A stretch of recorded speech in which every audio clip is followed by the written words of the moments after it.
Anyhow, folks, your next comic, please welcome Mr. Kevin Scow.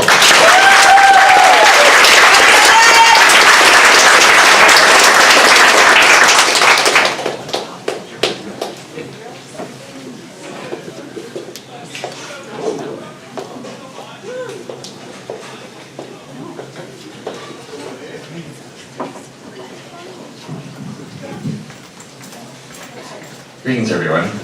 My name is Kevin Scow. I am an up-and-coming comedian. I know this sounds vain, but I have proof. This morning, I got up, and then I was coming here.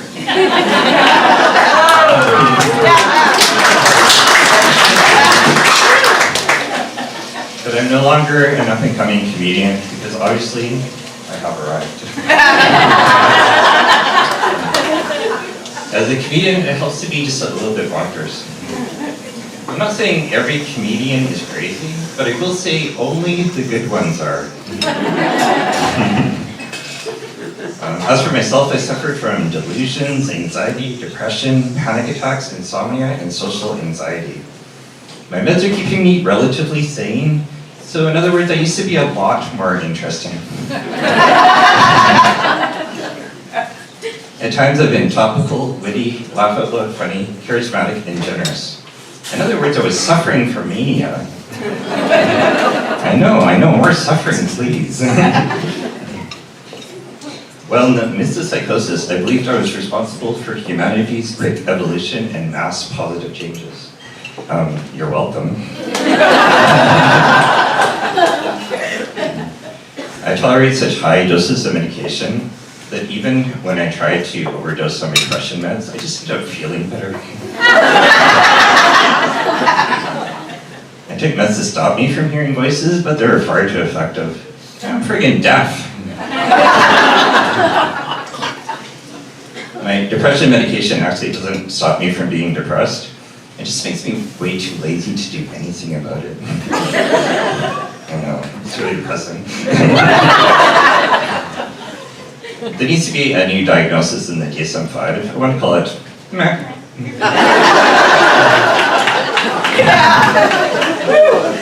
I like that. It's like, did I take my meds today? I don't care. Meh.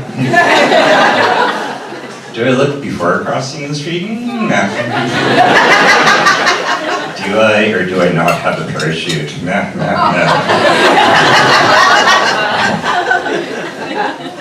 My psychiatrist asked me, why I talk to myself, or shh, I'm in the middle of a conversation here. He's so rude to me, Kevin. You're telling me, Kevin. And then he asked me, what do you talk to yourself about? And I go, I don't know. I ramble on and on about this, about that. Eventually I just tune myself out.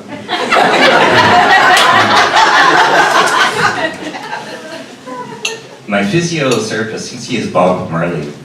He's always telling me to get up, stand up, keep your back aligned.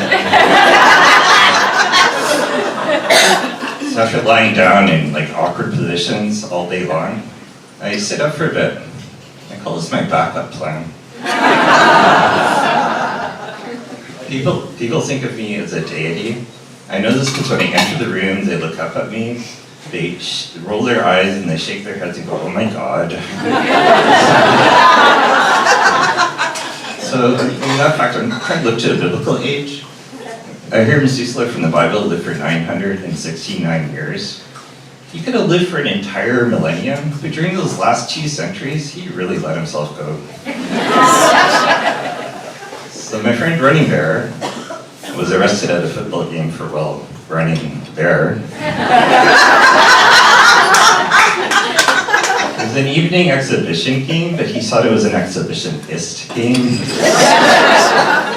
But it was he and Bear asked.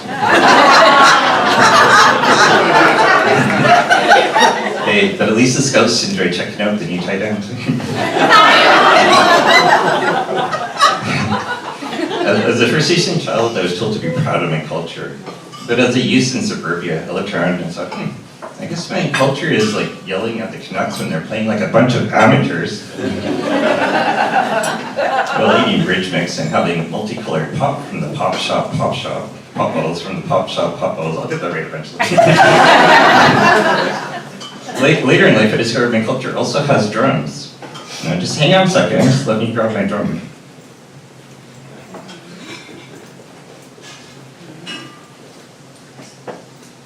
So here's my drum, and this is how I use it.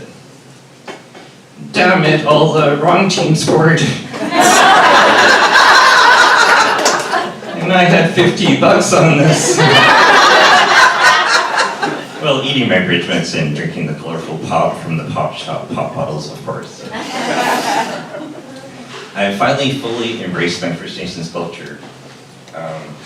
So like now in my mid-50s, I wake up every single morning, I'm singing and dancing, I'm going, ow, ow, ow, ow, ow. So as you can see, my drum truly rounds out my culture. Thank you, relatives, that's my time.